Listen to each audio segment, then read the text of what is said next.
अस्सलाम वालेकुम नाज़रीन, आप देख रहे हैं प्रोग्राम फेस टू फेस और मैं हूं आपके साथ मनीज़े मोइन। इंतहाई अहम मुज़ाकरात का दौर जो कि दोहा में हुआ, तुर्किया और कतर की जानिब से अहम किरदार अदा किया गया। पाकिस्तान और अफगानिस्तान को एक मेज़ पर लाया गया ताकि अमन की बात की जा सके और जो कशीदगी बॉर्डर पर देखी जा रही है उस पर काबू पाया जा सके।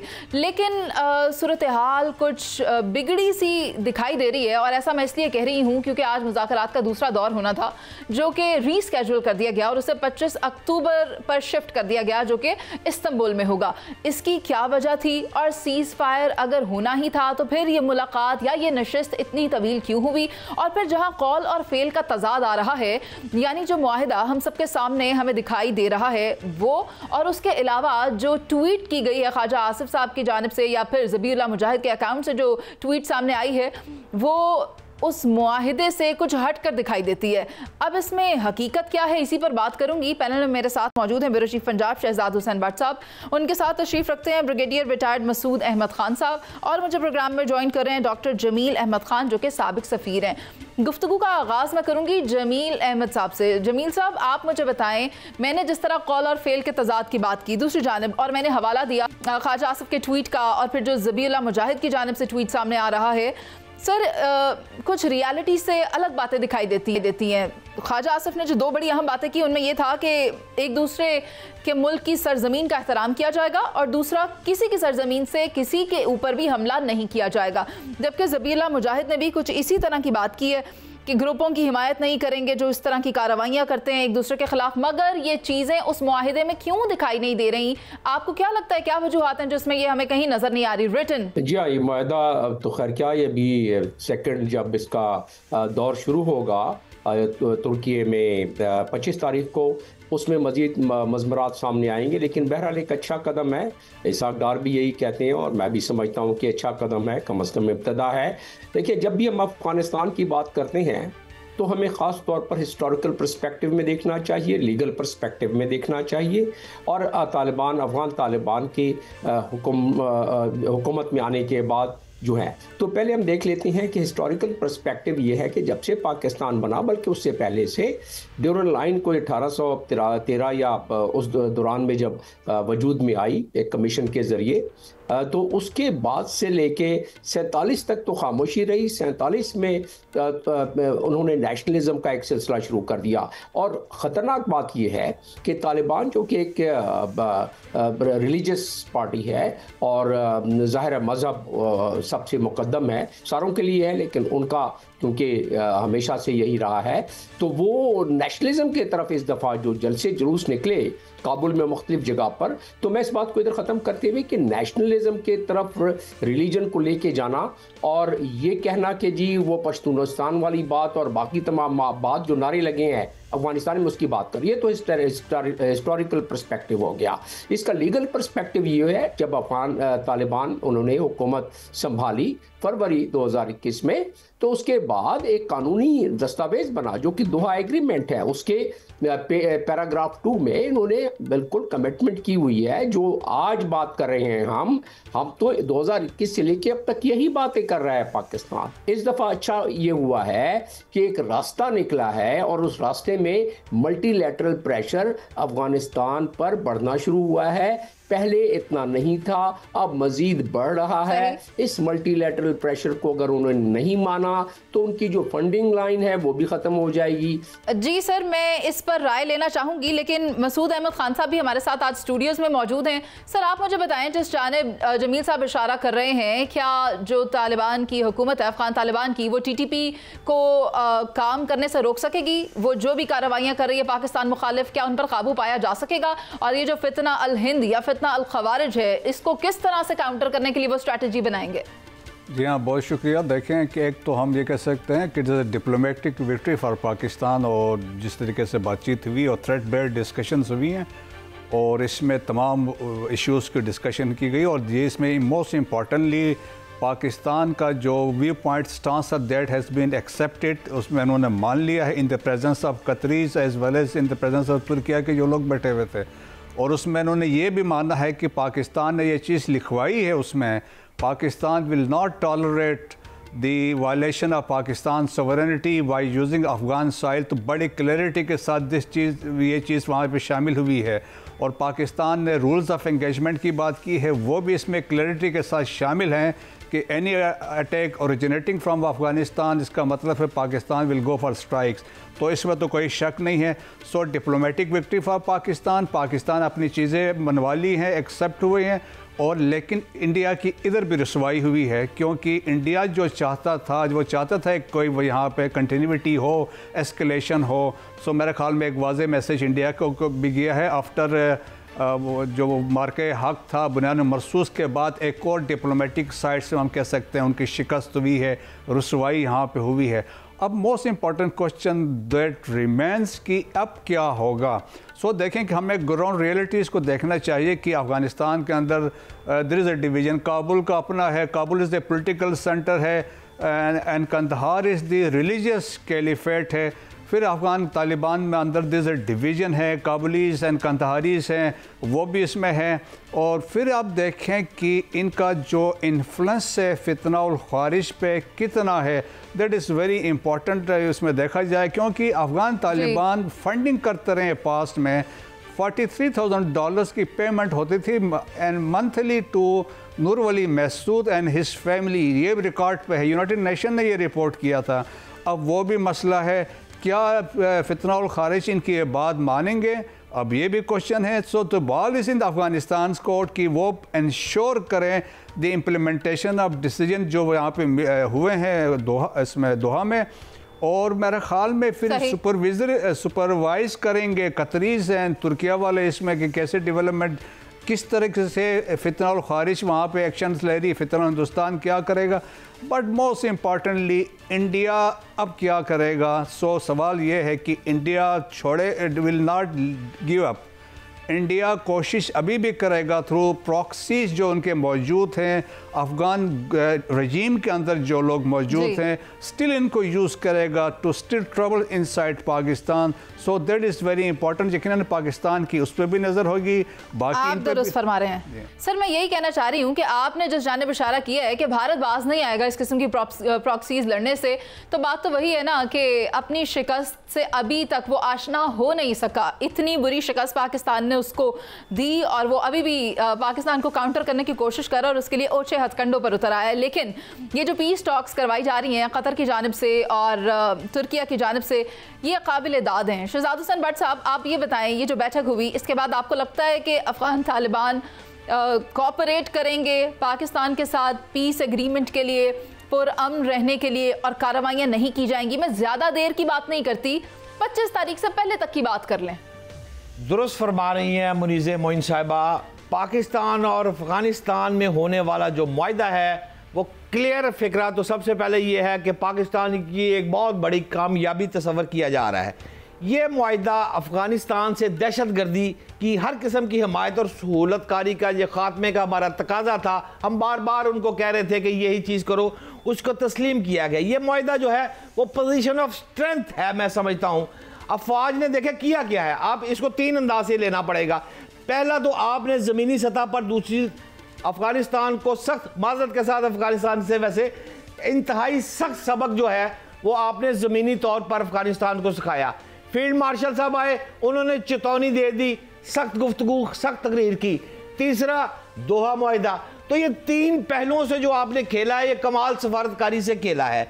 लेकिन इससे आगे अब जो बात है आप वाली है, अब देखना ये है कि ये सिलसिला मुझे उम्मीद है कि फौरी तौर पर ये बंद होगा, क्योंकि गारंटर आ गए हैं। उसको अफगानिस्तान है, उसको ये अमेरिका से पैसे भी लेता है और सऊदी अरब और दीगर ममालिक से, जो सारी बातें आपके इल्म में है। लिहाजा गोली और पैसे की, डॉलर की जबान समझने वाला अफगानिस्तान जो है, दोहा में जो गुफ्तगू हुई है उससे मामला अब कंट्रोल में आ जाएंगे। और आखिरी फिक्र है मुनीज़े कि ये इस काम होने से, ये मुआहदा होने से भारत का पहले संदूर मिट गया था, अब तो बिल्कुल ही बेवा उजड़ गई है और रोने पड़े हुए हैं। भारत में जाके चेक कर लें आप कि ये मुआहदा हो गया। सारी साजिशें जो कर रहे थे, उनका काम ही साजिशें कर रहा है और साजिशें सारी बेकार हो गई। मुनीज़े, मैं ना ब्रेक पर जाने से पहले डॉक्टर जमील से एक क्विक क्वेश्चन लेना चाहती हूँ। डॉक्टर साहब, आप मुझे बताइए जब सीज फायर ही करना था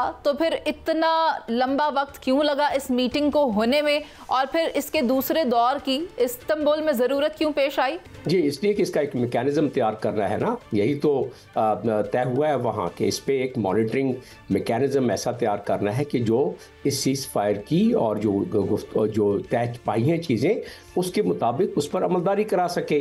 तो इसलिए उसकी दूसरी आ गई है। तीसरी बात, जो विजिबल बातें हैं वो तो सारों को समझ आती हैं, जो इनविजिबल बातें हैं जिसका कि जिक्र हमारे दोनों मेहमानों ने किया है, दोनों पैनलिस्टों ने किया है, कि वो इंडिया की मक्कारी और अय्यारी जो है उसको हमें इतना अंडरमाइन नहीं समझना चाहिए। उनकी ये कोशिशें जारी रहेंगी और वो पहले भी कोई 16 के करीब काउंसलेट खोल के यही काम कर रहे थे। बीच में तालिबान में, क्योंकि तालिबान में भी ग्रो हो गए हैं और टीटीपी को कंट्रोल करना अफगान तालिबान के लिए दो बातों की वजह से ज़रा मुश्किल होगा। पहली बात कि उनके आपस में रिश्ते नाते वो एक दूसरों के साथ मिल के लड़ते रहे हैं, एक दूसरे के मफाद को प्रोटेक्ट करते हैं और एक ही शख्सियत पर उनका बैत है।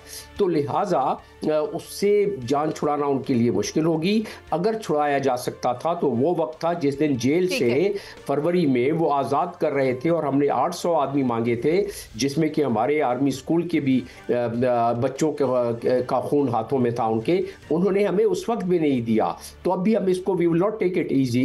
आप दुरुस्त फरमा रहे हैं डॉक्टर साहब, यानी कि दोहा में जो सेशन हुआ है, या इससे मैं अगर फेज़ 1 कहूँ तो ये एक कामयाबी थी, खा वो पाकिस्तान के लिए हो या अफगानिस्तान के लिए, लेकिन इससे फ़ायदा उठाने की कोशिश करेगा भारत और भारत को इससे फ़ायदा उठाने नहीं दिया जाएगा। मगर जो उस मुलाकात में जो मामलात तय पाए हैं उनको इसी तरह से पब्लिक किया जाना चाहिए ताकि अगर कोई उसको मैनिपुलेट करने की कोशिश कर रहा है, खा वो भारत हो या कोई और मुल्क हो, अगर वो उसे मैनिपुलेट करके अपने मतलब के हिसाब से उसको मुरतब करना चाह रहा है तो वो करने में कामयाब ना हो सके। अभी एक ब्रेक पर चलते हैं, जिसके बाद वापस आएंगे और बात करेंगे कि पाकिस्तान की जो मुज़ाकराती पॉलिसी थी क्या वो कामयाब हो सकेगी। तो नाज़रीन, आप हमारे साथ ही मौजूद रहिएगा।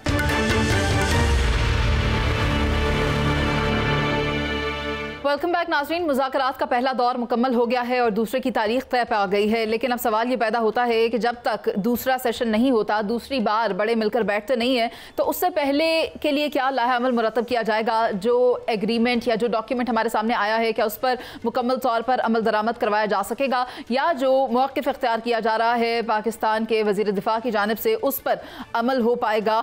मेरा सवाल डॉक्टर जमील आपसे ये है कि आप क्या देख रहे हैं, क्या उससे पहले, दूसरा सेशन होने से पहले अफ़गानिस्तान के तालिबान रिजीम की जानिब से आपको ऐसा लगता है कि कहीं कोई गफलत बरती जा सकती है और कोई कार्रवाई एक बार फिर से हो सकती है, वो जसारत कर सकता है पाकिस्तान पर हमला करने की? अफ़गान तालिबान इसके मुतहम्मिल हो नहीं सकते अब, क्योंकि ये आपको बेशक 3 ममालिक के दरमियान नज़र आ रहा है, तुर्की, दोहा, पाकिस्तान और अफगानिस्तान, 4 ममालिक, लेकिन उसके ऊपर पूरी दुनिया की नज़रें थीं, क्योंकि यही बात पूरी दुनिया कहती रही है पहले से। और वो मैं जिस तरह बता रहा था, दोहा एग्रीमेंट तो अपनी जगह पर, लेकिन उसके अलावा सिक्योरिटी काउंसिल का रेजोल्यूशन उसी बेसिस पर, दोहा एग्रीमेंट के बेसिस पर हुआ था मार्च में 2021 में। उसके बाद 3 और हो चुके हैं जिसमें यही बातें की गई हैं जो इस वक्त कहा जा रहा है उनसे कि अपने सॉइल को दहशतगर्दों के लिए या दहशतगर्दों को इस्तेमाल नहीं होने देंगे, और हम भी यही कह रहे हैं। लेकिन अब क्योंकि हमने एक कुव्वत के साथ उनको मना किया है, तो अब दुनिया भी इसमें, दुनिया तो देख रही है, लेकिन ये 3 ममालिक जिनका कि बिल्कुल असर रसूख है, तुर्की जो है उसका अपनी वहाँ एम्बेसी भी है, और साथ में दोहा ने तो सारा काम अब तक दोहा ही सारा लुक आफ्टर कर रहा है तालिबान को, तो उसका एक अपना वजन है दोहा का। तो लिहाजा इस दफ़ा मालूम ये होता है कि अगर उन्होंने इसमें कोई गफलत बरती तो ये जितनी फंडिंग उनकी है इस वक्त चल ही रहा है अफगान पूरे का पूरा, वो लोगों की फंडिंग से, मुख्तलिफ इदारों की और मुल्कों की, तो उनके लिए बहुत मुश्किल हो जाएगा, पहली चीज़। और दूसरी चीज़, ज़बीउल्लाह मुजाहिद साहब ने ये बात बिल्कुल कह दी है कि ये बड़े हम बिल्कुल दोनों डेडिकेटेड हैं इस मामले में कि हम म्यूचुअल रिस्पेक्ट और नेबरली रिलेशंस को बरकरार रखेंगे इस मामले में, और अपने एक दूसरे की सॉवरेनिटी को हम रखेंगे। तो ये बातें वो उन्होंने कल उसके फौरन बाद बात कर भी दी है। तो लिहाजा महसूस ये हो रहा है कि अगर कोवर्टली यानी कि खुफिया तौर पर कोशिश भी की जाएगी तो अफगान तालिबान अपने इंटरेस्ट में वो चाहेंगे कि कम से कम दूसरे उस तक ना हो जब तक कि उनको कोई बहाना खासा ना मिल जाए इस मामले में। और पाकिस्तान को तो पता है कि पाकिस्तान ने पहले भी कहा है कि हमारे तरफ से तो हम आपको कुछ नहीं, हमारा और अफगानिस्तान के साथ कोई कन्वेंशनल मामले में तो मुकाबला ही नहीं है। इंडिया ने देख लिया कि हमारा उनके साथ क्या मुकाबला हुआ है, तो लिहाजा उनके साथ हमारा कन्वेंशनल वार में तो कोई मुकाबला नहीं है।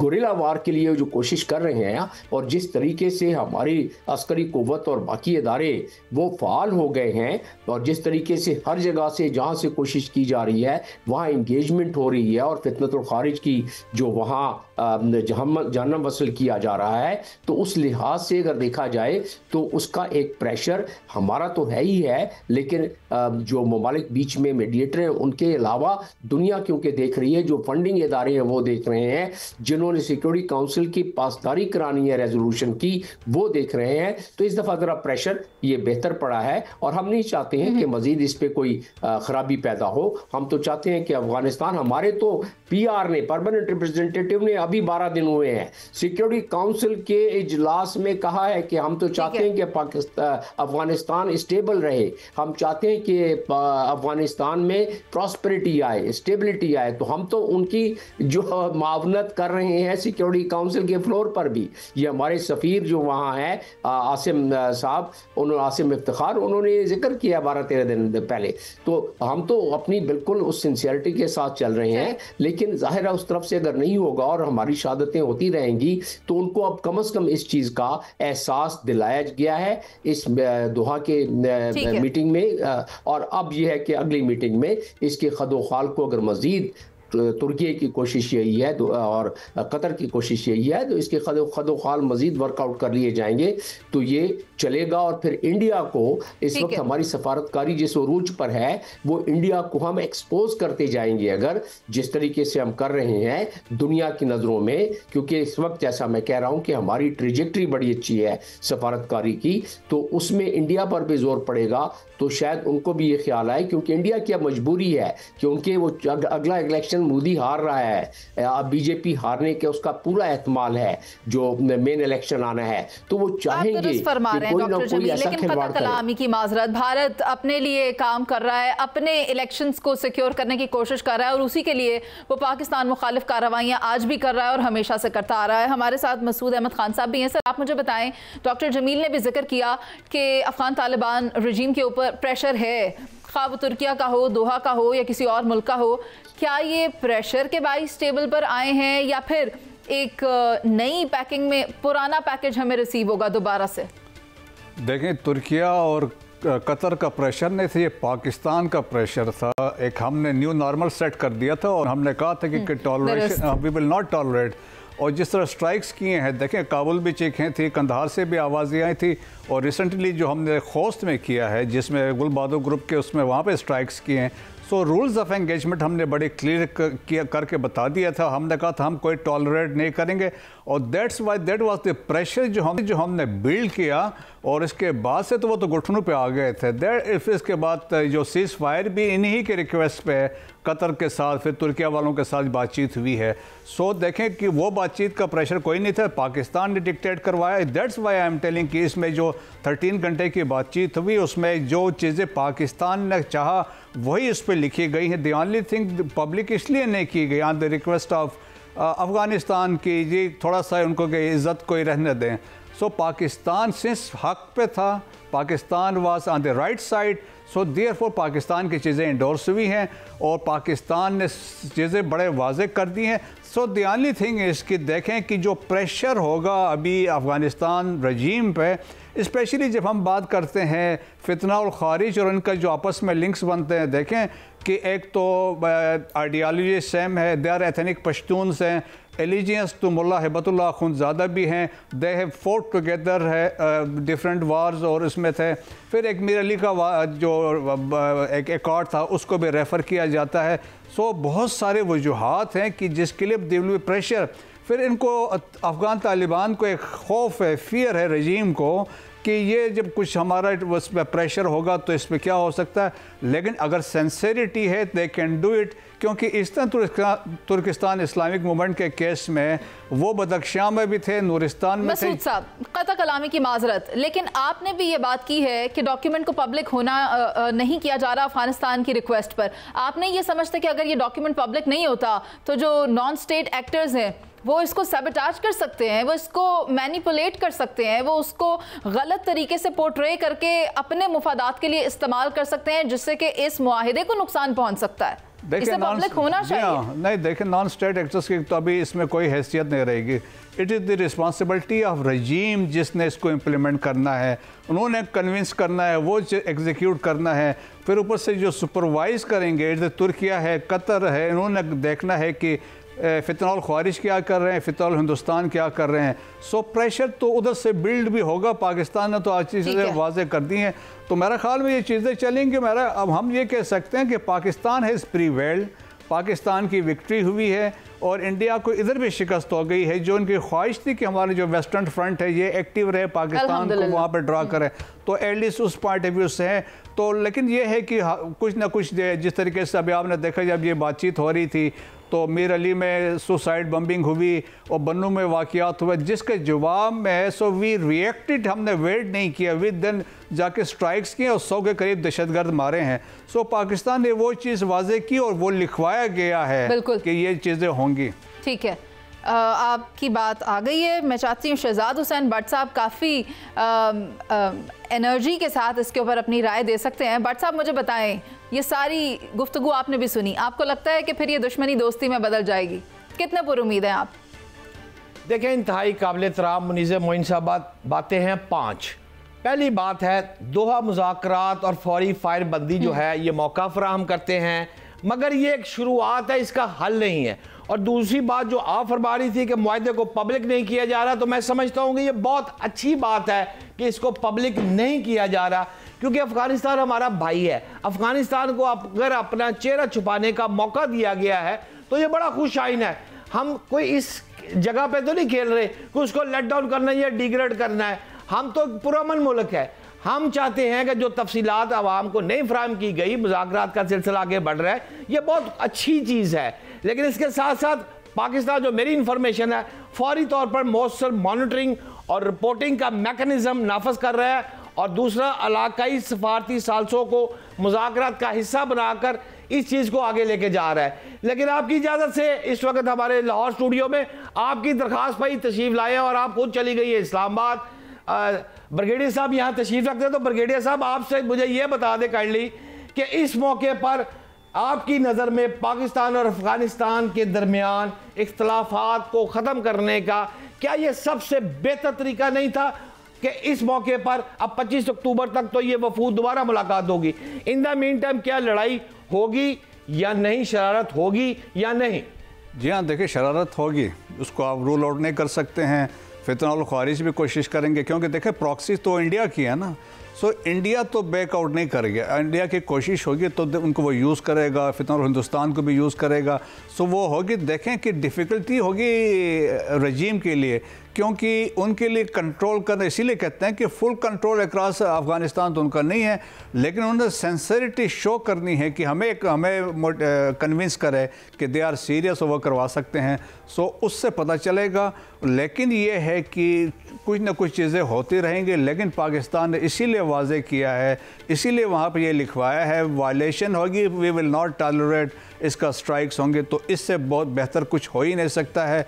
पाकिस्तान ने तो, जिस तरह मैंने कहा, न्यू नॉर्मल हमने एस्टेब्लिश कर दिया है। सो एक वाज़े मैसेज है इन सब के लिए, अगर वो अफगान रजीम फेल्स तो वी विल स्ट्राइक। ठीक है, मसूद अहमद खान साहब, आपका बहुत शुक्रिया, और डॉक्टर जमील भी हमारे साथ मौजूद थे, आपका भी बहुत शुक्रिया। जहाँ बात की जा रही है कि बरादर इस्लामी ममालिक, तो जहाँ नेबरिंग कंट्रीज़ हैं, मैं समझती हूँ ये नेबरिंग कंट्रीज़ हैं और इनके अपने अपने नेशनल इंटरेस्ट हैं, और जहाँ तक ये भाई भाई वाली बात बात है ये तो पसे पुश रह गई ना, जब हमने ये देखा कि इख्तलाफात इतनी हद तक आगे चले गए कि यहाँ पर भाई भाई के खून का प्यासा हो गया था और किस तरह अफगान सरजमीन पाकिस्तान मुखालिफ इस्तेमाल होती रही।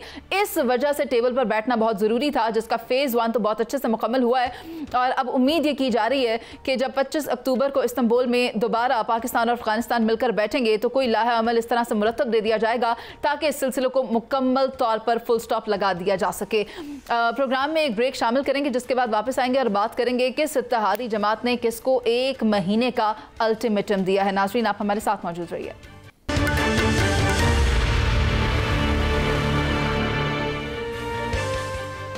वेलकम बैक नाजरीन। पाकिस्तान पीपल्स पार्टी की जानिब से एक बार फिर से हुकूमत को 1 माह का अल्टीमेटम दे दिया गया है। साथ ही साथ याद दहानी करवा दी गई है कि हमने तो आपको हमेशा सपोर्ट किया और हमने तो आपसे कुछ मांगा नहीं, लेकिन आपके साथ जो वादे किए गए थे एटलीस्ट उन वादों को तो वफा किया जाता। अब वो कौन से वादे हैं जिनका जिक्र हो रहा है और क्यों इत्तेहादी जमातों के बीच में इख्तलाफात दिखाई दे रहे हैं, इसी पर बात करने के लिए हमें प्रोग्राम में ज्वाइन किया है निहाल हाशमी साहब ने। नून लीगी रहनुमा हैं, साबिक सेनेटर भी हैं। सर, बहुत शुक्रिया आपके वक्त का। आपसे ये जानना चाहूंगी कि आखिर ये मसला दरपेश आ ही क्यों रहा है। ठीक है, अहादी जमात है, अगर आपके कोई वादे हुए थे तो उन्हें फुलफिल किया जाना चाहिए था, लेकिन इससे पहले भी हम देखते हैं कि ये तनकीदी वार किए जा रहे होते हैं नून लीग और सिंध हुकूमत के दरमियान। आखिर मसला कुछ और है, वो क्या है? बिस्मिल्लाहिर्रहमानिर्रहीम। बज़ाहिर कोई मसला नहीं है। अगर आपके इल्म में कोई मसला है तो आप जरूर बयान कीजिए। कोई अल्टीमेटम नहीं होता है। आप मुझसे ज़्यादा बाखबर हैं और समझती हैं चीज़ों को। जहाँ पे कॉलिशन गवर्नमेंट होती है वहाँ पे मुख्तलिफ कमिटमेंट्स, मुख्तलिफ मुआहदात होते हैं, उसके तहत काम किया जाता है। तो कई वक्तों में ऐसा होता है कि कोई काम बहुत तेज़ होता है, कहीं पे कोई सुस्तियाँ होती है, कहीं पे कोई और कोताहियाँ हो जाती है, किसी एनी फरीक। यहाँ पे हम ये बात आपको बताता चलूं कि we are committed to oblige and we are committed to fulfil our all commitments. जो आइन के तहत जो हक है किसी भी सूबाई इकाई का, किसी भी ऑटोनमस हमारे इकाई का, उसको हम देंगे। और जो हमारा मुआहदा हुआ है हमारे इत्तेहादियों के साथ, पीपल्स पार्टी के साथ, हम उस मुआहदा करेंगे और उसके हम पाबंद हैं और हमारे एक ट्रैक रिकॉर्ड है कि हम उस पर पूरा उतरेंगे इंशाल्लाह। कहीं पे देखिए, अब कुदरती आफात है या कोई अनवांटेड सिचुएशन आ जाता है, उसमें कहीं पे कमी बेशी हो जाती है, मगर हम बाहमी मिल करके आपसे बैठ करके हम इनको हल करते हैं। और जहाँ तक हो गया है कि एक दूसरे पे बातें करना, तो वो तो अच्छी सेहतमंद चीज़ होती है कि कंपटीशन का माहौल होता है, एक दूसरे को हम से सीखने को मिलता है, एक दूसरे को हम बहुत ही तामीरी अंदाज में एक दूसरे की कमजोरी और कोताहियों की निशानदेही करते हैं। आपकी बात सुनकर तो बहुत अच्छा लग रहा है कि ये तनकीद बराए इस्लाह की बात हो रही है, लेकिन जहां उंगली तोड़ देने की बात आ जाती है और दूसरी जानिब से ये कहा जाता है कि आप बजाय इसके कि हमसे शिकवा करें, आपको जिधर मसला है अपने चाचा से वहां पर उसको हल करें। खैर, ये बात मैं किसी और जानिब ले जाऊंगी। मैं चाहती हूँ कि शहजाद हुसैन भट्ट साहब भी हमारे साथ मौजूद हैं सर, और उनके पास कोई खबर है, वो ये जानते हैं कि हर महीने बाद इस तरह की सिचुएशन क्यों पैदा हो जाती है। तो भट्ट साहब, जरा आप बता दें कि आखिर वजह क्या है? देखिए काबिल एहतराम मुनीज़ मोइन, ये जो आप लड़ाई की बात कर रही हैं, आपस में इनकी चपकलश चल रही है, ये इंग्लैंड में मैंने वहाँ से मिसाके जमहूरियत हुआ था जब नवाज शरीफ और बेनज़ीर ने लंदन में बैठ के एक मुआहदा किया था। मैं उस वक्त मुझे ये शर्फ हासिल लगा, मैंने रिपोर्टिंग उस वक्त भी की थी। उस वक्त भी शेरी रहमान साहिबा और एहसन इकबाल साहब बहुत ज़्यादा आपस में लड़ाइयाँ कर रहे थे। आज भी वही सूरत हाल है। असल में मुनीज़े बात ये है कि ये सिर्फ असल कहानी जो है ना, ये ज़्यादा हिस्सा लेने की है कि ज़्यादा से ज़्यादा इख्तियारात पर काबू कर लिया जाए। और खबर दे रहा हूँ, आपने कह ही दिया, खबर तो थी नहीं, वैसे मैंने अगले न्यूज़ में देनी थी, लेकिन अगर आपने अब ज्यादती कर ही दी है तो मैंने आपसे ऑफ द रिकॉर्ड शेयर किया था। लेकिन खबर फिर लेनी है तो खबर यह है कि संजीदगी से सोच रही है पाकिस्तान पीपल्स पार्टी के वो वफाक में हुकूमत के साथ जुड़ जाए, वजारतें ले ले जो पिछले 2-2.5 साल से उनको कहा जा रहा है कि वो नहीं लेनी, लेकिन अब संजीदगी के साथ सोचना शुरू कर दिया। और कभी इम्कान है कि पीपल्स पार्टी शहबाज शरीफ के साथ अपनी वजारतें लेकर मैदान में आएगी। उसी तरह पंजाब में भी काम रुके हुए हैं उनके, वो भी मसाइल उनके वहाँ फंसे हुए हैं। और लड़ाई है कि लड़ाई ये है जो निहाला हाशमी साहब पूछ रहे हैं। मरियम नवाज साहिबा 100% मेरिट पर चली गई है, उससे मुस्लिम लीग नून के लोग नाराज हैं, उससे पीपल्स पार्टी के लोग नाराज हैं, वो किसी से नहीं मिलती हैं और जो काम वो समझती हैं कि 100% मेरिट पे है वो कर है। ये कहते हैं जनूबी पंजाब मर गया, डूब गया, सैलाब आ गया, हमारे साथ ज्यादती हो रही है। आप पूछ ले नियाला से कि असल लड़ाई क्या पंजाब की है या वफाक की है क्या? मुनीज़ आप पूछ ले। सर आप बात बहुत अच्छी कर रहे हैं और मुझे मेरे जराए से भी यही मालूम हुआ है कि बात इख्तियारात की हो रही है और मन मर्जी पोस्टें देने पर हो रही है। और मिसाल के तौर पे मैं बता दूं, मुल्तान की खबर है, चलें बता ही देते हैं। मुल्तान से खबर आई थी कि मुल्तान में मन मर्जी की पोस्टिंग की दरख्वास्त की गई थी मरियम नवाज साहिबा को और उनकी जानिब से इनकार कर दिया गया है कि कमिश्नर भी आपकी मर्जी का नहीं लगेगा, DC भी आपकी मर्जी का नहीं लगेगा। तो निहाल हाशमी साहब, क्या मसला सिर्फ इतना ही है? नहीं, मसला इससे ज्यादा नहीं है। उसकी एक वजह है, कुछ हम जो सियासी लोग हैं, हमारी ख्वाहिश होती है कि हमारी मर्जी का जिला इंतजामिया हो, जिसमें पुलिस वाले हों, डिस्ट्रिक्ट मैनेजमेंट हो और भी दीगर इदारे के लोग हों, ताकि हमारे इन्फ्लुएंस ज़्यादा हो, हमारे रिकमेंडेड, हमारी सिफारिशी कामों पे तवज्जो दी जाए, तरजीह दी जाए। दूसरी तरफ एक चीज़ है जिसको हम बारहा बयान करते हैं सियासी लोग कि हम हर चीज़ मेरिट पे करना चाहते हैं। तो ये मेरिट और ज़ाती ख्वाहिशात के दरमियान एक छोटी सी इशू है। मैं ये समझता हूँ कि हमें मेरिट को, पाकिस्तान को अगर मेरिट से हम चलाएंगे तो पाकिस्तान बड़ी तेज़ी से आगे जा सकता है। हमने देखा है गुज़श्ता दिनों में और माजी में ये बात हमें समझ में आई है कि अब जहाँ पर भी आप मेरिट को पुश डालते हैं वहाँ पे चीज़ों में वो रिजल्ट नहीं होता है जो रिजल्ट होनी चाहिए। तो मैं समझता हूँ ये भी हम एक दूसरे को समझ लेंगे और समझाएंगे कि हमें पाकिस्तान को और अपने सूबों को, अपने शहरों को, अपने चीज़ों को कैसे आगे लेके जाना और मसाइल को कैसे हल करना है। तो ये तो चलता रहेगा, आखिर तक चलता रहेगा, ये होता रहेगा। और हर किसी की ख्वाहिश होती है कि वो इक़्तिदार में रहे, हर किसी की ख्वाहिश होती है कि उसके बहुत ज़्यादा प्रिविलेज हो, उसकी बड़ी नेकनामी हो, वो अपने दौर में बहुत ज़्यादा प्रोजेक्ट्स को कामयाबी से आगे लेके जाए। हर किसी की ख्वाहिश होती है कि उसका बोलबाला हो, मगर ये एक टैग ऑफ वॉर है पॉलिटिकल। और देखिए, हम एक आज इत्तेहादी हैं, कल शायद इत्तेहादी नहीं थे, शायद कल ना हो, मगर एक चीज़ हमारा कॉमन है। वो कॉमन ये है कि हम सियासी अंदाज में आगे बढ़ना चाहते हैं और हमें मुल्क को जिन हालात से मुल्क आज दरपेश है उनसे हमें बाहर निकालना है। मुख्तलिफ जो पार्टी में मुख्तलिफ ख्याल लोग होते हैं, हर पार्टी में होते हैं, इसी तरह हम एक दूसरे के जहाँ जहाँ पे हमारा कॉमन एजेंडा होता है वहाँ पे हम साथ होते हैं, जहाँ पे हमारा कॉमन एजेंडा नहीं होता है वहाँ पे। मगर एक फोरम है, प्राइम मिनिस्टर हमेशा बहुत ही शफकत से और बहुत ही दिलजोई से हर इश्यूज़ को एड्रेस करते हैं, सुनते हैं और उसको हल करने की बातें कर रहे होते हैं। सिर्फ ये पीपल्स पार्टी की बात नहीं है, अभी हालिया दिनों में मुत्तहिदा कौमी मूवमेंट की भी वक्त जाके उनसे मिलती रही है, ताजिरों की वक्त मिलती रहती है, सरमाकारों की वक्त मिलती रहती है। तो प्राइम मिनिस्टर और गवर्नमेंट का काम होता है कि लोगों के मसाइल को सुने और उसको अकोमोडेट करें और उसको हल करें। इस तरह हाशमी साहब, कता कलाम की माजरत, आपने मुझे डेफिनेटली बताया है कि हुकूमत का काम क्या है, लेकिन इक़्तिदार में आते वक्त इत्तेहादी जमात के साथ कुछ मुआहिदे तो हुए ही थे ना।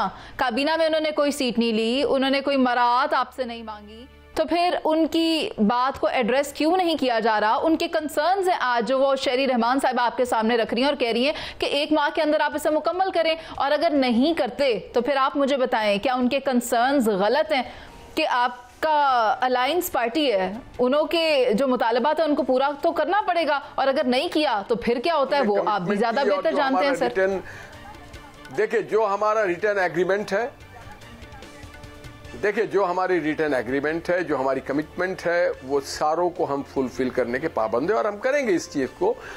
मैंने आपको कहा कि हम पाबंद हैं और हम देखिए अखलाकियात जो है, मोरालिटी, वो सियासत में सबसे बुनियादी चीज़ होती है। जहाँ पे मोरालिटी नहीं होती वहाँ पे करप्शन आ जाता है, वहाँ पे खराबियाँ पैदा हो जाती हैं। तो प्राइम मिनिस्टर शहबाज शरीफ साहब ने यह हमेशा कोशिश की है कि मोरालिटी के साथ जो हमारी कमिटमेंट है, जो हमने उनसे मुआहिदा किया है तहरीरी, उसके ऊपर हम अमन्ना सदकना हल करेंगे और उस पर अमल करेंगे। और जो आइन ने उनको जो भी इख्तियारात दिया है, आइन के तहत जो भी उनके ऊपर उनकी जो हकूक़ हैं उसे हम पामाल नहीं होने देंगे। ये मैं आपको कमिट कर रहा हूँ कि ये ऐसा नहीं होगा कि हम कोई भी चीज़ किसी के हक से कम दें या किसी के हक तलफी करें। हम सारे लोगों के साथ उनके हक के मुताबिक, उनके जो रिटर्न एग्रीमेंट है उसके मुताबिक और जो आइनी प्रोविज़न है उसके मुताबिक हम काम करेंगे जमहूरी अंदाज में। तो फिर आपको क्या लगता है ज़रूरत क्या पेश आई शरी रहमान साहिबा को ये बात करने की? जब सब कुछ ठीक है, सब अच्छा है, तो फिर ये बात क्यों की गई? हमेशा अगर इत्तेहादी जब पार्टियां होती हैं, आप हमारे मुल्क से हमारे पड़ोस में देख लें, वो एक दूसरे को बार्गेनिंग चिप के तौर पे सब एक दूसरे के ऊपर ज्यादा से ज्यादा डिमांड करते हैं, मगर उनका टारगेट वो 100% नहीं होता है। वो अगर डिमांड करते हैं 90 का, तो उनके टारगेट होता है 45। वो समझते हैं कि नेगोशिएशन में 45 नहीं मिलेगा, मगर 90 तक अगर हमें 90 नहीं मिलेगा, 45 मिल जाए, 50 मिल जाए, तो हम गेन कर लेंगे। जीरो से कोई स्टार्ट नहीं करता है। तो इसी तरह से श्री रहमान एक बड़ी सीजनड किस्म की पॉलिटिशियन है, और वो समझती हैं कि how to manage and handle the things. ये बात सबको मालूम है, और हमें भी मालूम है कि आज पाकिस्तान एक बहुत ही टेक ऑफ पोजीशन में आ गया है। हमने रीस्टार्ट कर लिया अपनी गाड़ी को, और हम बहुत तेजी से आगे की तरफ जा रहे हैं। हमारे खारजा पॉलिसी आज बहुत ही मिसाली है। हमारी हालिया दिनों में जो दिफाई पॉलिसी बहुत अच्छी, हमारे अफवाज पाकिस्तान ने आसिम मुनीर साहब की क़यादत में फील्ड मार्शल के जितनी खूबसूरती से पाकिस्तान के वतन का दिफा किया, जिस तरह से आज इंटरनेशनली हमें पज़राई मिल रही है। शहबाज शरीफ जहां जाते हैं उनको कोट किया जाता है, वो मंजूर नज़र होते हैं, महफिल की जान हो रहे होते हैं जी। और आज जिस तरह से मिडल ईस्ट और दीगर एशियन कंट्रीज हमें पज़राई दे रही है, तो इन सब चीज़ों के बाद अब ज़रूरत इस बात की है कि पाकिस्तान इकोनॉमिकली टेक ऑफ करे, पाकिस्तान में अंदरूनी मुल्क एक बहुत स्टेबल किस्म की समाज बने, और हमें यहाँ पे सरमायादारों को एक बड़ा अच्छा माहौल देना चाहिए। तो मैं समझता हूँ आपके तवज्जुह से मैं पाकिस्तानियों से गुजारिश करूँगा, हमारे इख्तलाफात तय हैं और रहते हैं, मगर for the sake of the country हमें अपने इख्तलाफात को दूर रख करके पाकिस्तान को मजबूत करने के लिए, और ख़ास करके सोशल मीडिया में जो नेगेटिविटी होती है उसे दूर करने की जरूरत है। जितनी ज्यादा सरमायाकारी आएगी, जितना ज्यादा हमारी सनती तरक्की होगी, उतनी ज्यादा पाकिस्तान वाइबल होगा। और उस वक्त भी होगा, उस वक्त भी हमारे इख्तलाफात होंगे। कोई कुछ कहेगा, जैसे आप देखिए एक आम से रोड बनाते हैं, कोई कहता है 2 लेन बनाओ, कोई कहता है 3 लेन बनाओ। एक रेलवे की नई ट्रैक बनती है तो कोई कहता है कलामी की माजरत चाहता हूँ, इंतहाई काबिल एहतराम निहाल हाशमी साहब, आपसे बिल्कुल सादा सा मेरा एक सवाल है, और सवाल ये है कि CM KPK ने वाज़ेह तौर पर सुहेल अफरीदी साहब ने कहा है कि बंद कमरों के जो फैसले हैं उनको अवाम पर मुसल्लत करने की इजाज़त नहीं दी जाएगी, जबकि दूसरी जानब अडियाला जेल में भी एक बंद कमरा है, वहाँ बैठकर भी फैसले हो जाते हैं। तो यार ये क्यों दोनों जमातें जो है बंद कमरों में करती है? आप अवाम से क्यों दूर है, खुलकर बातें क्यों नहीं करते? ज़रा हमें भी समझाएं। शहजाद भाई, बंद कमरे में हमारा इजलास नहीं होता। हमारा इजलास जो भी है या तो पार्लियामेंट में हो रहा होता है, ये कैबिनेट में हो रहा था, और कैबिनेट में जब इजलास हो रहा होता है तो चारों सूबों के वज़राए आला वहाँ पे मौजूद होते हैं और कंसर्न लोग होते हैं, और बंद कमरों में नहीं होता। आपने देखा होगा शहबाज शरीफ साहब जिस तरह से आके लोगों में बयान कर रहे होते हैं, इसी तरह से मरियम नवाज साहबा अवामी इज्तिमात में जाती हैं और वो अपनी पॉलिसी का इजहार कर रही होती।